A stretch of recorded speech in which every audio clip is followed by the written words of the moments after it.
Hey everybody, today we're talking about OTE, what that means, and why it's important for you to know how to talk about it, especially if you are going through the interview process for tech sales. So first of all, what is OTE? It stands for on target earnings. It's a really simple calculation. It's just your base salary plus your on-target commissions. This is a unique way of talking about compensation for sales and tech sales specifically because in sales, your compensation isn't just going to be your base salary. It's also going to include this component of your commissions from the amount of deals you sell.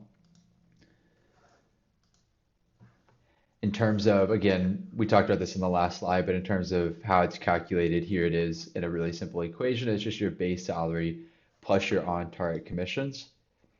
An example would be if your base salary is 80,000 and your on-target commissions are 80,000, then your total OTE or your total on-target earnings are going to be 160,000. We've been using this term on target. So what does on target means? What it means is um, if you are on target, it means you've hit 100% of your sales quota. And if you hit 100% of your sales quota, then you're going to receive 100% of your OTE because you're going to receive 100% of your commission. But what happens if you hit less than 100% of your sales quota? Well, let's walk through an example. So let's assume the same numbers from the previous slide. Your base salary is 80,000 and your commission is 80,000. You're going to get your base salary no matter what. So as long as you're still employed at the company, you're going to be receiving that 80,000 per year. But what if you only hit 50% of your quota? If your on-target commissions were 80,000 and you only hit 50% of your quota, then you would only get 40,000 in commission. So if you add that to your base salary of 80,000, then your total compensation or your total on-target earnings for that year would be 120,000. And notice if your full OTE was 160,000, this is actually 40,000 less than what your total OTE would have been. One important note is sometimes commission plans are complicated in companies, especially the bigger companies get, the more complicated the commission plan gets. When you hit certain thresholds, sometimes there are accelerators or additional bonuses that make it where, if you hit 50% of your quota, it might not be exactly 50% of your commission you receive, but most of the time it should be somewhat linear in terms of the percentage of your quota that you hit and the amount of the percentage of your commission that you receive. And then we've been talking a lot about quota, and you might be wondering, okay, how do I know if I'm going to hit my quota, or how do I know what my chances are that I'm going to hit my quota? This varies based on your role in tech sales. So the most common entry-level tech sales role is the sales development representative or SDR. In this role, your quota is going to be determined by the amount of leads or opportunities that you create and then pass on to the account executives.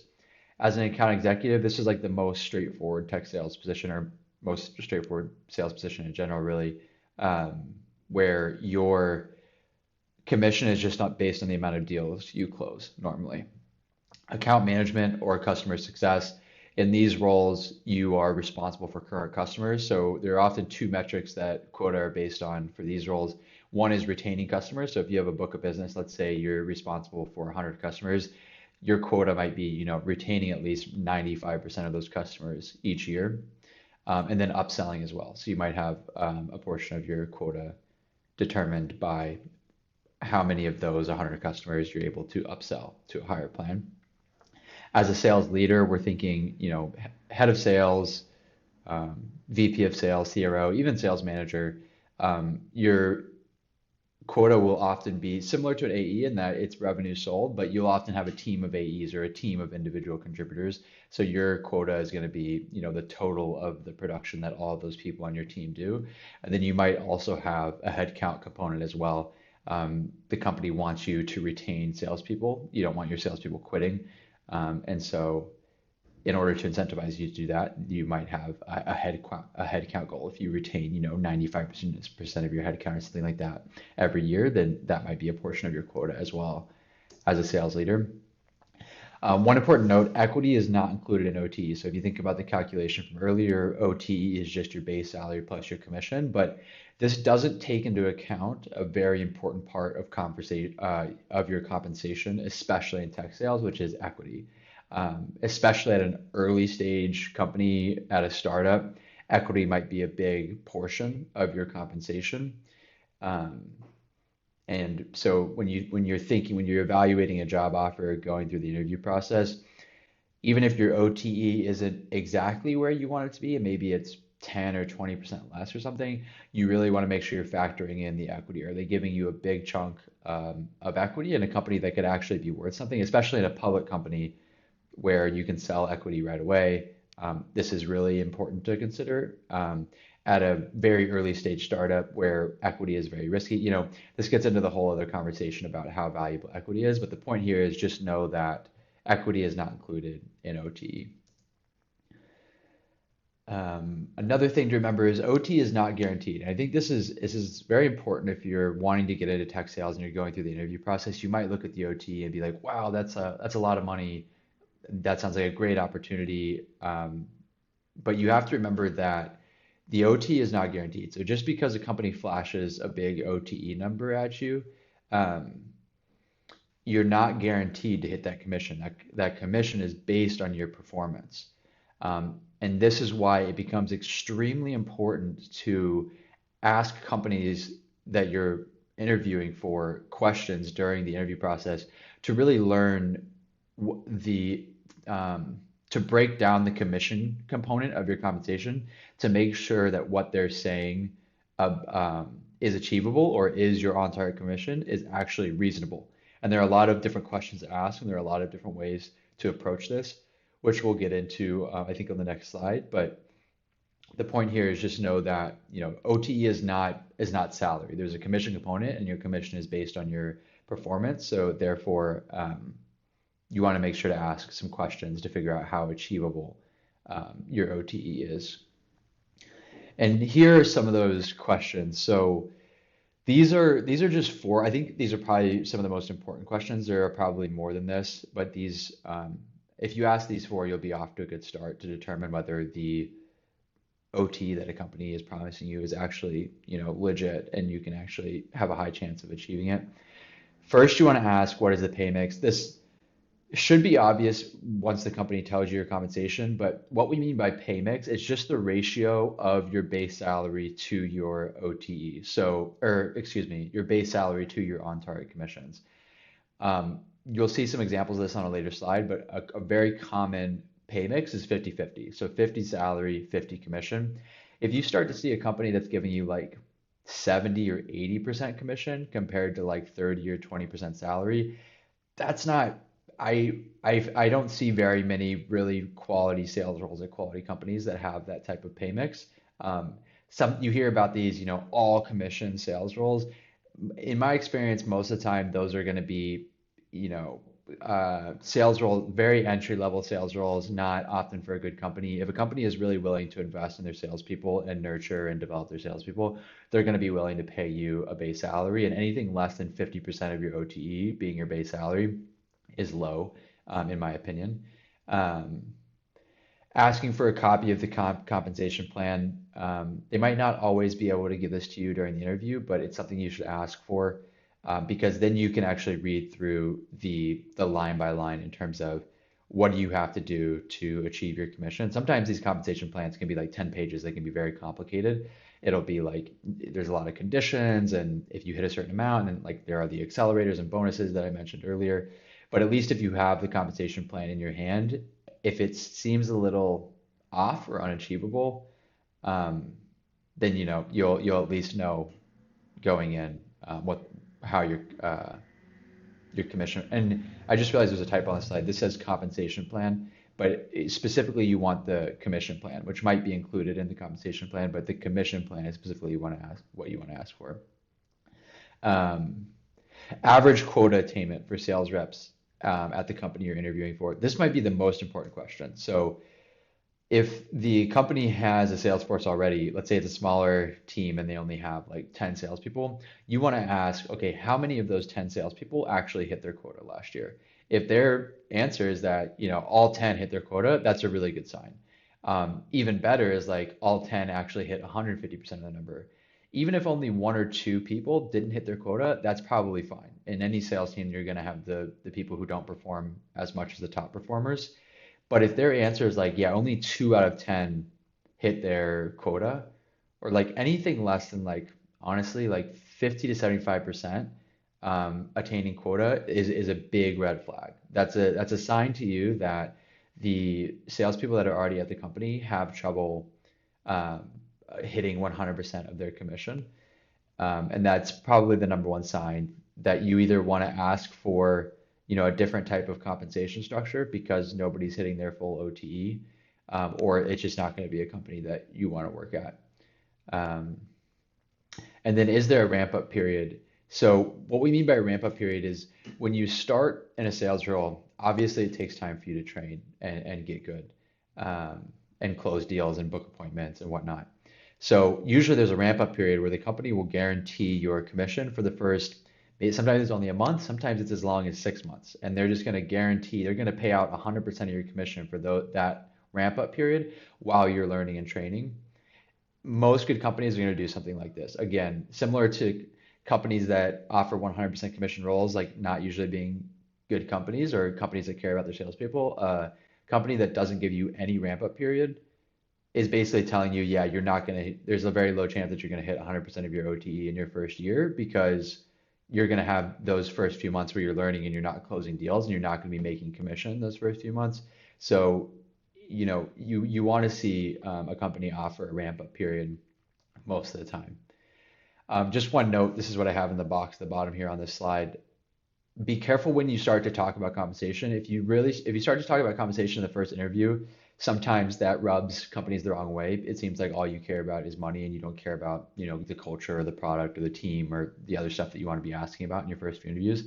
Usually you want to bring up these very detailed questions about compensation when you're getting to the later rounds, probably the second to last or the final round, or maybe even after the final round. And once they've given you um, an offer, even would be a good time to ask these questions before you accept the offer. So pay mix was on the previous slide. This is just explaining what that is in more detail. Again, it's just the ratio of your salary to your on-target commissions. One example would be, if your base salary equals 60% of your total compensation, your commission equals 40%, then your pay mix is 60-40. And I also want to look at some examples of what type of pay mix you can expect in different roles.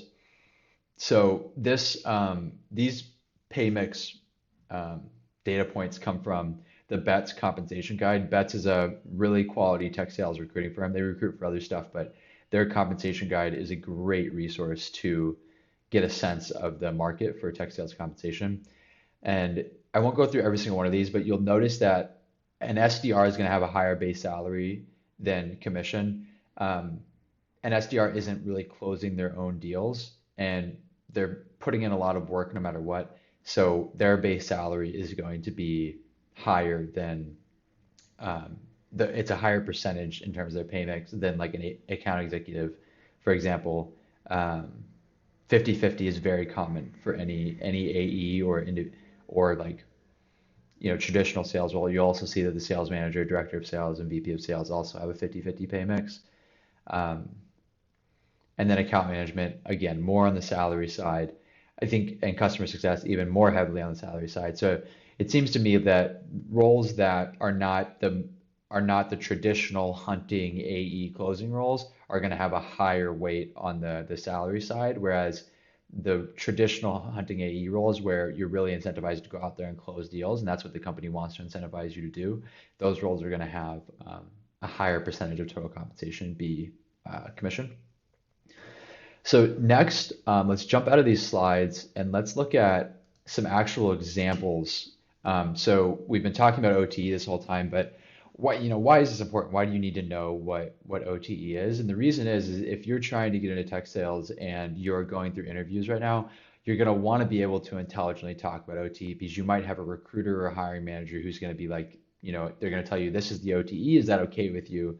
Or like what a very common question is what is the range you're looking for in terms of OTE? And so in order to be able to talk about these things intelligently, you're going to want to have a good understanding of what OTE is.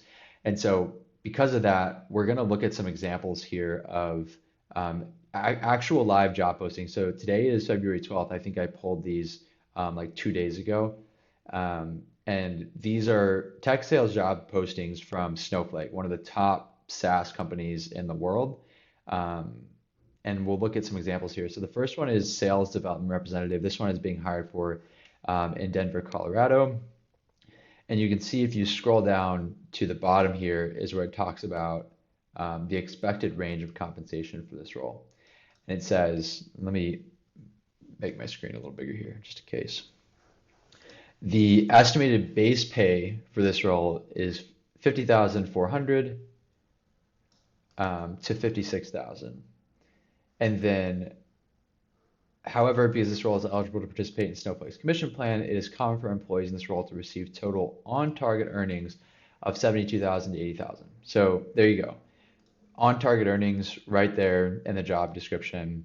You'll notice the base salary is somewhere in this range, but when you do factor in commission, your total on-target earnings is about this amount. And when we think about it, let's assume the high end. So let's assume your base salary is 56,000 and your on-target earnings is 80,000.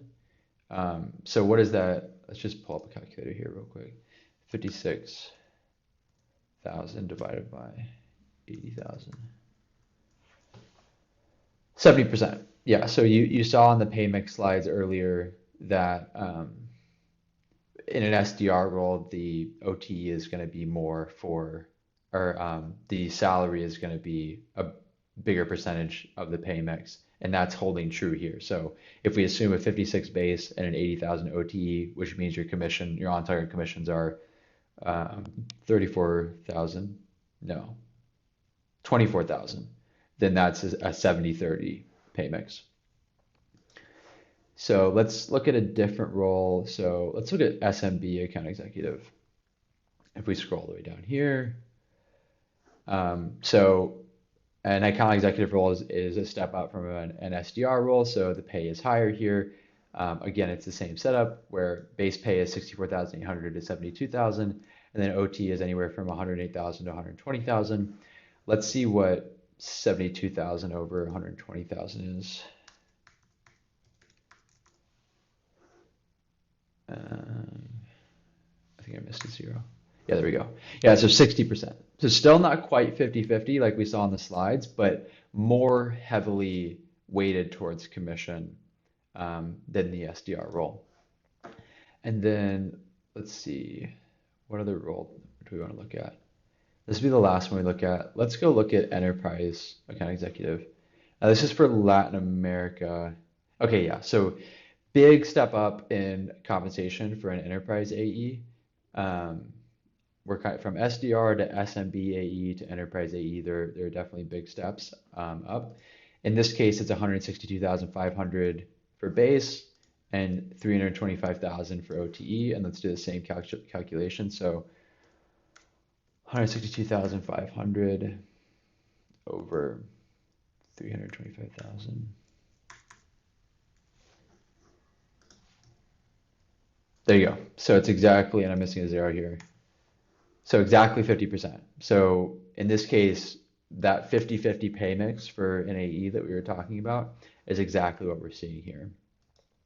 And so those are some examples of, on-target earnings in the context of actual job postings for actual SaaS companies that are live right now. Not every job description will have the on-target earnings publicly displayed here, but it gives you an idea of how to talk about it in the context of a real job description in tech sales. The last thing I'll show you is this is the Break Into Tech Sales website. We do have a blog post on this on our website. It goes into a little more detail on pay mix, ramp up period, stuff like that. So in case you want to read some more about OT and learn some more about OT and how to talk about it, just go to breakintotechsales.com and search on our blog for OT, and this article will pop up. And if you have any questions, please comment in the comment section below. And thanks, and hope you have a great day.